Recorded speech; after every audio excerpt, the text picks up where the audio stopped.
शासित कई राज्यों ने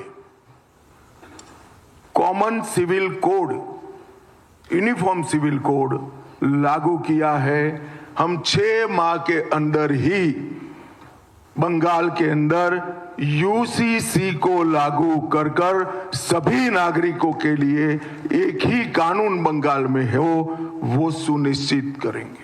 সঙ্গেও আগামী দিনে আপনাদের সরকার ইউনিফর্ম সিভিল কোড ইউসিসি আনবে। ভরসা রাখবেন, একটু সময় দেবেন।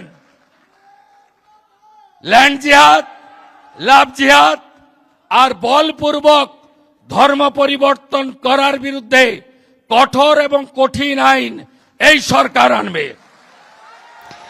দর্শক, পশ্চিমবঙ্গের নির্বাচনের সময় একটি প্রতিশ্রুতি বারবার শুনেছিল বাংলার মানুষ। কেন্দ্রীয় স্বরাষ্ট্রমন্ত্রী অমিত শাহ বলেছিলেন পশ্চিমবঙ্গের বিজেপি সরকার এলে অভিন্ন দেওয়ানি বিধি বা ইউসিসি চালু করা হবে। তখন অনেকেই বলেছিলেন এটা শুধুই নির্বাচনী প্রতিশ্রুতি, কিন্তু এখন পরিস্থিতি বদলেছে, সরকার বদলেছে, আর এবার জোর গুঞ্জন পশ্চিমবঙ্গে বিধানসভায় খুব শীঘ্রই পেশ হতে পারে অভিন্ন দেওয়ানি বিধি বা ইউসিসি সংক্রান্ত বিল। এর আগে মুখ্যমন্ত্রী শুভেন্দু অধিকারীর বক্তব্য নতুন করে তার রাজনৈতিক বিতর্কের জন্ম দিয়েছে। তিনি লাভ জিহাদ, ধর্মান্তকরণ এবং একাধিক বিয়ের প্রসঙ্গে তুলে গুরুত্বপূর্ণ মন্তব্য করেছেন। তাহলে কি সত্যি বাংলায় ইউসিসি আসছে? ইউসিসি চালু হলে সাধারণ মানুষের জীবনে কি কি পরিবর্তন হতে পারে এবং কারা লাভবান হবেন, কারা বিরোধিতা করছেন, আর কেন এই আইন নিয়ে এত রাজনৈতিক বিতর্ক? আজকের ভিডিওতে আমরা তথ্য, আইন এবং রাজনৈতিক বিশ্লেষণ সব দিক থেকে বিষয়টি বুঝে নেব। ভিডিওটি শেষ পর্যন্ত দেখুন, কারণ শেষ দিকে আমরা আলোচনা করব বাংলায় ইউসিসি কার্যকর হলে আপনার জীবনে কি কি বাস্তব পরিবর্তন আসতে পারে।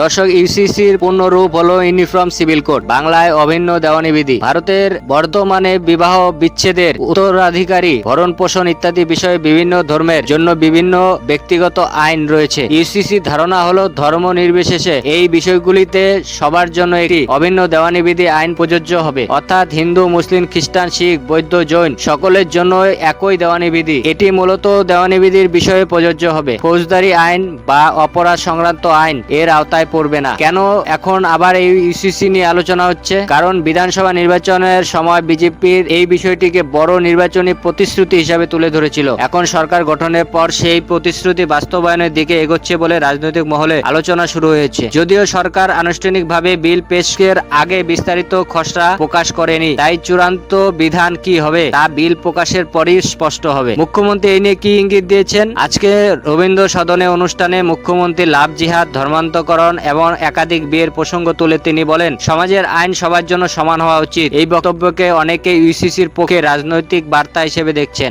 অন্যদিকে বিরোধীরা বলছেন আইন নিয়ে সমালোচনা হওয়া উচিত সর্বসম্মতভাবে এবং সর্বপক্ষের মতামত নিয়ে। তবে ইউসিসি চালু হলে কি কি পরিবর্তন হতে পারে আপনার জীবনে, এই অংশটি সবচেয়ে গুরুত্বপূর্ণ। সাধারণভাবে আলোচিত প্রস্তাব অনুযায়ী বিবাহের নিয়ম সবার জন্য অভিন্ন হতে পারে, বিবাহ বিচ্ছেদের নিয়মেও একরূপতা আসতে পারে, উত্তরাধিকার ও সম্পত্তি বন্টনের ক্ষেত্রে একক আইন প্রযোজ্য হতে পারে, দত্তক গ্রহণের নিয়মও অভিন্ন হতে পারে। বিভিন্ন রাজ্যে প্রস্তাবিত ও প্রণীত আইনের খুঁটিনাটি এক নয়, তাই বাংলায় যদি বিল আসে তার চূড়ান্ত বিধানই নির্ধারণ করবে কি কি প্রযোজ্য হবে। বহু বিবাহ নিয়ে কি বলা হয়েছে সেই আইনে বলা হয়েছে জনসম্মুখে আলোচনার প্রায় বলা হয়েছে যে ইউসিসি কার্যকর হলে বহু বিবাহ নিষিদ্ধ হতে পারে। তবে বাংলায় যদি নতুন আইন আনা হয় তাহলে তার সুনির্দিষ্ট ভাষা বিলেই থাকবে। সেই বিল প্রকাশ না হওয়া পর্যন্ত কোনো নির্দিষ্ট বিধান নিশ্চিতভাবে বলা যাবে না। তবে এই দুটি বিষয় রাজনৈতিকভাবে অত্যন্ত আলোচিত। সমর্থকদের দাবি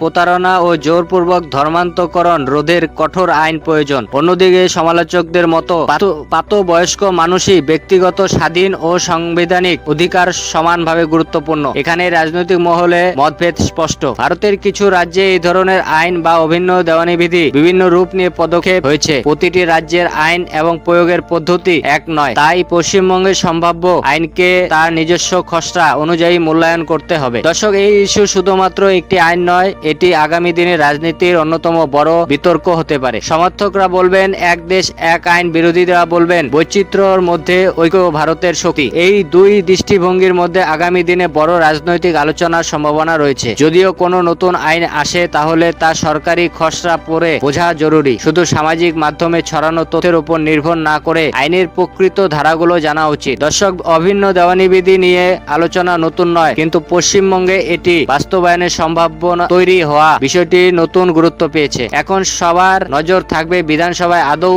এই বিল পেশ করা হয় কিনা এবং হলেও তার চূড়ান্ত খসড়া কি কি বিধান রাখা হয়। আপনার মত কি? বাংলায় ইউসিসি হওয়া উচিত বলে আপনি মনে করেন, নাকি আর বিস্তৃত জন আলোচনার প্রয়োজন? আপনার মতামত অবশ্যই কমেন্টে লিখুন। আর ভিডিও ভালো লাগলে অবশ্যই লাইক, কমেন্ট এবং সাবস্ক্রাইব করতে ভুলবেন না। ধন্যবাদ।